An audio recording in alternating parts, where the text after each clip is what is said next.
আমার মা আসলেই আমাকে বলেছিলেন, এর চেয়ে বরং তুমি যদি আমাকে বলতে তুমি মুসলিম না হয়ে প্রস্টিটিউট হয়ে গেছো। এজেন্সিতে সাইন করার কারণে আমি একটা ফোন কল পেয়েছিলাম এবং আমার এজেন্ট আমাকে কল করে। উনি ফোনে চেঁচিয়ে আমাকে বলেছিলেন, কি করে পারলে তুমি তোমার ক্যারিয়ার নষ্ট করতে, করছোটা কি তুমি? এটা একটা বিশ্ব ভ্রমণ ছিল, ওরাই দিয়ে দিত হোটেলের ভাড়া আর বিমানের ভাড়া। এটা স্বপ্নের মতো ছিল। আপনার মা ইহুদি হলেই কেবল আপনি ইহুদি হতে পারেন। আমি কাউকে বলিনি যে আমরা ইহুদি। ব্যাপারটা ছিল প্রায়, আমি প্রচন্ড লজ্জাবোধ করতাম, কেন আমি জানি না। ইসলাম গ্রহণের আগেরকার স্টেজ লাইফ এবং উপস্থাপক হিসেবে আপনার কেরিয়ারের কথা বলুন। আমি মিউজিক ইন্ডাস্ট্রিতে ছিলাম এবং অল্প সময়ের মধ্যেই আমি অনেক সেলিব্রিটির কাছাকাছি গিয়েছিলাম। তাদের বেশিরভাগই ক্যামেরার সামনে হাসি মুখে থাকলেও মানসিকভাবে তাদের অবস্থা ছিল অত্যন্ত করুণ। তারা ছিল বিভ্রান্ত, কারণ ক্যামেরার সামনে তারা তাদের সত্যিকারের রূপ প্রকাশ করেন। হে আল্লাহ, ইসলাম যদি সত্যি হয়ে থাকে তুমি আমাকে পথ দেখাও। আর আমি নিজেকে বললাম, আমি আর পারছি না, কালই আমি মারা যেতে পারি, আমাকে মুসলিম হতেই হবে।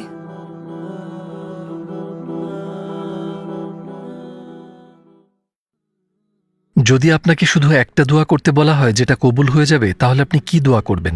আমার বাবা এখন খুবই অসুস্থ, তাই আমি দোয়া করছি যেন তিনি পথ খুঁজে পান, কিন্তু না। আমার পরিবার ইহুদি। কয়েকদিন আগে, মৃত্যুর আগে তিনি কালিমা শাহাদাত পাঠ করেছেন। আল্লাহ তার আত্মার উপর রহমত বর্ষিত করুন, আমিন। আসসালামু আলাইকুম বোন খালিলা লিস্টার, আমাদের আমন্ত্রণ গ্রহণের জন্য ধন্যবাদ। ইটার্নাল প্যাসেঞ্জার হিসেবে আপনাকে পেয়ে আমরা খুবই আনন্দিত। খালিলা লিস্টার কে এবং আপনার ব্যাকগ্রাউন্ড সম্পর্কে আমাদের সংক্ষেপে বলবেন? ওয়ালাইকুম আসসালাম। আমার জন্ম লন্ডনের উত্তর পশ্চিমাঞ্চলে। আমি বেড়ে উঠেছিলাম এমন একটি পরিবারে যেখানে সবাই নাচ গানের সাথে যুক্ত ছিল। আমার বড় খালা যুক্তরাজ্যের অনেকগুলো থিয়েটার কোম্পানির প্রতিষ্ঠাতা ও মালিক। আমার কাজিন সোনিতে সাইন করেছিল, অর্থাৎ এরকমই ছিল আমার জীবন আর আমার চারপাশের পরিস্থিতি। আমি স্টেজ স্কুলে গিয়েছিলাম খুব ছোটবেলাতেই। আমি নিয়মিত পারফর্ম করছিলাম। তারপর কৈশোরে পদার্পণের পর আমি বুঝতে শুরু করলাম, মনে হলো আমি কোথাও যেন নিজেকে খাপ খাওয়াতে পারছি না। সম্ভবত আমি নিজেকে খুঁজে ফিরছিলাম। আমি বাড়ি ছেড়ে চলে গেলাম। আমি স্কুল ছাড়লাম 14 বছর বয়সে, আর তারপর মিশেছিলাম নানা ধরনের মানুষের সাথে। কিন্তু এই জার্নিটা মোটেই সোজাসাপটা ছিল না। আমার এই পর্যায়ে আসতে অনেক সময় লেগেছে। বিশ্বাসের দিক থেকে আপনার জীবন কেমন ছিল? আপনি কিসে বিশ্বাস করতেন? আমার পরিবার ইহুদি। আমরা মোটেই ধার্মিক ছিলাম না এবং আমি সত্যি পথভ্রষ্ট ছিলাম। আমার বাবা মা দুজনেই সংশয়বাদী, তারা ধর্মে বিশ্বাস করতেন না। তাই আমরা বাড়িতে শুকুরের মাংস খেয়ে বড় হয়েছি, যেটা মোটেই ইহুদি সুলভ নয়। আমরা ক্রিসমাস পালন করতাম। আমরা আসলে ইহুদি ধর্মের কোনো উৎসবই পালন করতাম না। তাই নিজেকে আমার ইহুদি বলে মনেই হতো না।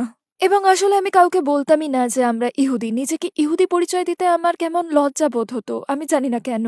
হ্যাঁ, ব্যাপারটা এখন আমি বুঝি। তবে এটা ঠিক যে দীর্ঘ সময় ধরে আমি আমার ঐতিহ্য নিয়ে মোটেই গর্বিত ছিলাম না। ইহুদি ধর্মে আমার মোটেই বিশ্বাস ছিল না। আমি খ্রিস্ট ধর্মে দৃষ্টিপাত করেছি, কিন্তু আমি এই ধর্ম মোটেই বুঝতে পারিনি। আমি বুঝতে পারিনি এই 3টি ঈশ্বরের কথা, কিভাবে ধর্মটা একেশ্বরবাদী হয়। আমি এক সৃষ্টিকর্তায় বিশ্বাস করতাম আর প্রার্থনা করতাম। আমার মনে আছে যখন জীবনটা খুব কঠিন হয়ে গেল, আমার এক বন্ধু আত্মহত্যা করলো আর এরকম সব বাজে ঘটনা ঘটে গেল আমার জীবনে। আমি সবসময় প্রার্থনা করতাম, কিন্তু আসলে আমি জানতাম না আমি কার কাছে প্রার্থনা করছি। ইসলাম গ্রহণের পূর্বের মঞ্চের জীবন ও উপস্থাপক হিসেবে আপনার কেরিয়ার সম্পর্কে আমাদের বলবেন কি? আমি মিউজিক ইন্ডাস্ট্রিতে ছিলাম এবং খুব অল্প সময়ই আমি অনেক সেলিব্রিটির কাছাকাছি গিয়েছিলাম। ওইসব ক্ষেত্রে আমি অনেক কাজ করছিলাম। BBC ওয়ান, এক্সট্রা আর ক্যাশ MF এ কাজ করছিলাম। আমি রেডিওতে বড় বড় শো উপস্থাপনার কাজ পাচ্ছিলাম এবং অনেক বড় বড় তারকার অনুষ্ঠানে হোস্ট ছিলাম। হাজার হাজার দর্শকের সামনে স্টেজে যেতাম আমি। এটা ছিল আমার রুটি রুজির উপায়। খুব অল্প বয়সেই আমি আমার কাজের জন্য টাকা পেতাম। আমাকে হাসি খুশি থাকতে হতো, কিন্তু আমাকে দেখে যেমন মনে হতো আমার ভেতরটা তেমন ছিল না। তো কিছুদিনের মধ্যেই আমি ওই কাজ ছেড়ে দিলাম।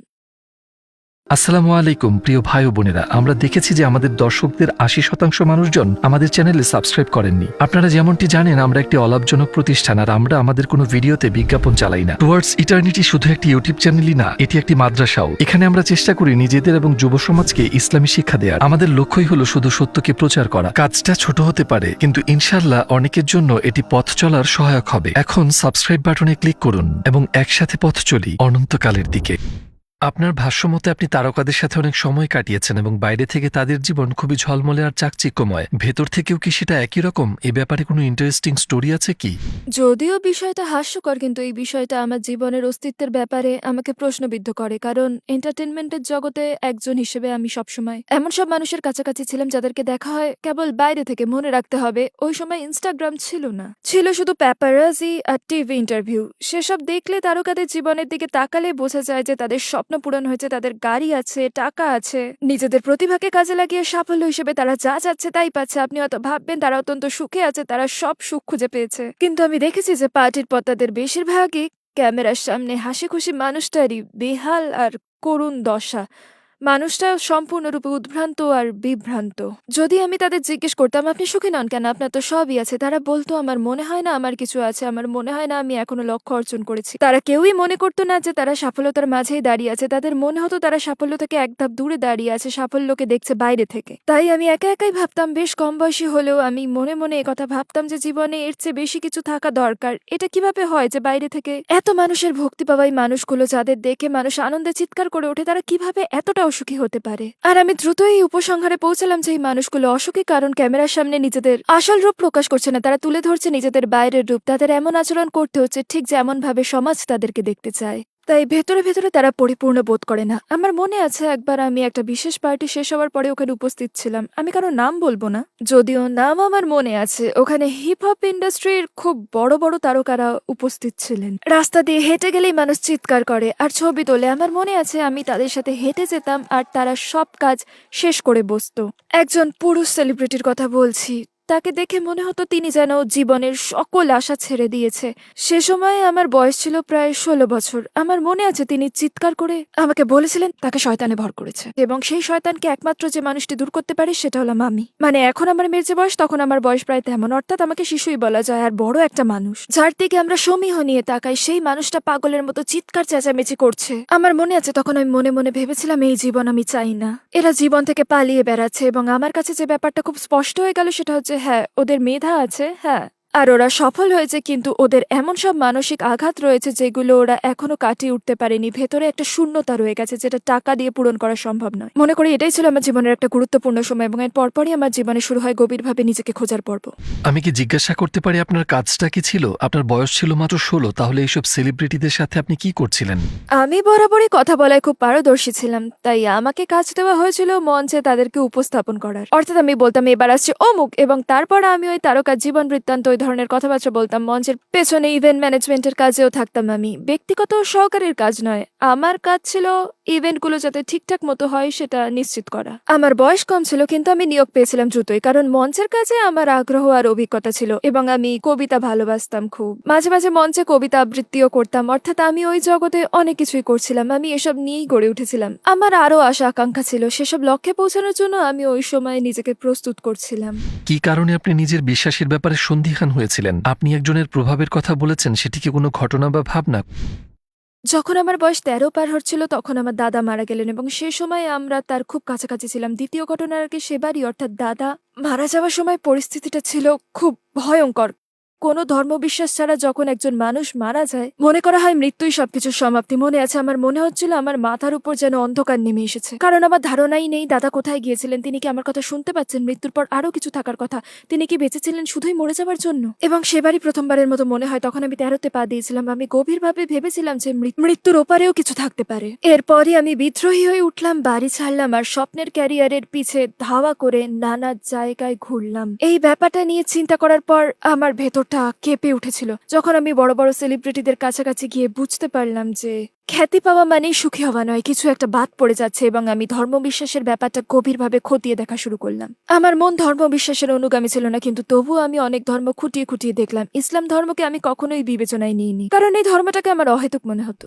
ইসলাম সম্পর্কে আপনার প্রথম জানা এবং পরিচয়টা কিভাবে? সে সময় দক্ষিণ পশ্চিম লন্ডনে আমার যে বান্ধবীর সাথে আমি ছিলাম দীর্ঘ সময় ধরে, আমাদের কর্মক্ষেত্রেও ছিল একই ধরনের, আমরা একসাথে কাজ করতাম। সে মুসলিম হয়েছিল এবং আমি আসলে জানি না সে কেন মুসলিম হয়েছিল, ঠিক কি কারণে সে ধর্মান্তরিত হয়েছিল আমার আসলেই জানা নেই। কিন্তু সে মুসলিম হয়েছিল এবং আমাকে সে বলেনি যে সে ইসলাম ধর্ম সম্পর্কে জানে। সে সরাসরি আমাকে বলেছিল আমি একজন মুসলিম। এ কথা শুনে আমি মর্মাহত হয়েছিলাম। আমি বিশ্বাস করতে পারিনি। আমি মনে মনে বলেছিলাম তুমি তো তোমার জীবনটা নষ্ট করেছো। সত্যি বলতে গেলে তেমনটা আমি ভেবেছিলাম, কারণ আমরা দুজনেই ওই জগতে ছিলাম। আমি সত্যি ভেবেছিলাম যে সে তার জীবনটা নর্দমায় ছুড়ে ফেলেছে এবং তার ক্যারিয়ার শেষ। ভেবেছিলাম সে আর কিছুই করতে পারবে না। তারপর আমি লক্ষ্য করতে লাগলাম কতটা বদলে গেছে সে। কোন জিনিসটা আপনাকে ইসলামের পথে নিয়ে এসেছে? ঠিক কি কারণে আপনার মধ্যে এই বোধ এবং বিশ্বাস তৈরি হয়েছে যে এটাই হতে পারে আমার জন্য সঠিক ধর্ম? যখন আমি শুধু আত্ম অনুসন্ধান শুরু করি তখন প্রথমেই আমি জেনেছি ইহুদি ধর্ম সম্পর্কে, কারণ সেটাই ছিল আমার জন্য স্বাভাবিক। যেহেতু আমার পরিবার ইহুদি এবং আমিও তাই। এক সেকেন্ডের জন্য বুঝে উঠতে পারিনি কিভাবে এই ধর্ম বলে যে ইহুদি হয়ে না জন্মালে ইহুদি হওয়া যাবে না। যারা নিজেদেরকে সত্যিকারের ইহুদি বলে দাবি করে তারা আপনাকে বলবে যে আপনার মা ইহুদি হলে তবেই আপনি ইহুদি হতে পারবেন, অর্থাৎ এটা জন্মগত অধিকারের ব্যাপার। এবং তারা সত্যি সত্যি বিশ্বাস করে যে আর কেউ ইহুদি হতে পারবে না, আর কেউ এই ধর্মে প্রবেশ করতে পারবে না। আমি মনে মনে ভাবলাম, তাহলে পৃথিবী জুড়ে এত চমৎকার সব সংস্কৃতি, এত জাতি আর এত সুন্দর সব মানুষ সৃষ্টি হয়েছে শুধুই জাহান্নামের আগুনে পোড়ার জন্য? এই ব্যাপারটা আমি বুঝতেই পারলাম না, আর বুঝতে চাইলামও না। তাই আবার খ্রিস্ট ধর্মের দিকে মনোযোগ দিলাম। আমি বরাবরই আমার মনটা ছিল একেশ্বরবাদে। যদিও আমি জানতাম না সৃষ্টিকর্তা আসলে কি। আমি বুঝতাম না তিনজন সৃষ্টিকর্তার কথা বলা হলেও তারা আবার কিভাবে একজন হন। তিনি মারা গিয়েছিলেন কিন্তু তিনি জীবিত। আমার মাথায় এসব ঢুকতো না। অবশেষে আমার বান্ধবী যখন মুসলিম হলো আমাকে এসব বলতে লাগলো। সে মূলত যে ব্যাপারটা আমার মনকে নাড়া দিল সেটা হচ্ছে যে কেউ মুসলিম হতে পারে। মানুষটা কোথাকার, সে কত পাপ করেছে, এসব কোনো ব্যাপারই নয়। এবং আমি বুঝতে পারলাম এটা এমন একটা ধর্ম যেটা আপনি এক ঈশ্বরে বিশ্বাস করলে এবং সকল নবী রাসূলকে বিশ্বাস করলে আপনার প্রতি কোনো প্রকার বৈষম্য দেখাবে না। মানে প্রত্যেকেরই সুযোগ রয়েছে। আমার মন বলছিল এটাই হচ্ছে সত্য। এটা সত্য না হয় পারে না। ঈশ্বর কেন আমাদের সৃষ্টি করবেন জাহান্নামের আগুনে পোড়াবার জন্য? কোন জিনিসটার জন্য আপনি মুসলিম হতে চূড়ান্ত পদক্ষেপ নিয়েছিলেন? আমি নিয়মিতই প্রার্থনা করছিলাম। আমি আমার বান্ধবীর সাথে ফজরের নামাজের জন্য উঠতাম, কারণ আমি তার সাথে থাকতাম আর একজন মুসলিম হিসেবে সে ফজরের নামাজ পড়তো। সে আমাকে নামাজে ডাকতো, আমি তার পাশে বসতাম আর দুই হাত তুলে বলতাম, হে আল্লাহ, ইসলাম যদি সত্যি হয় তাহলে তুমি আমায় পথ দেখাও। আমি মিনতি করতাম আমাকে একটা নিদর্শন দেখানোর জন্য, কিছু একটা চাইতাম আমি। মানুষের পথ নিদর্শনের জন্য কি দরকার আল্লাহ তা জানেন। তারপরে আমি একটা স্বপ্ন দেখি আর সেই স্বপ্ন আমার অন্তরটা নাড়িয়ে দেয়। স্বপ্নে দেখলাম মুসলিম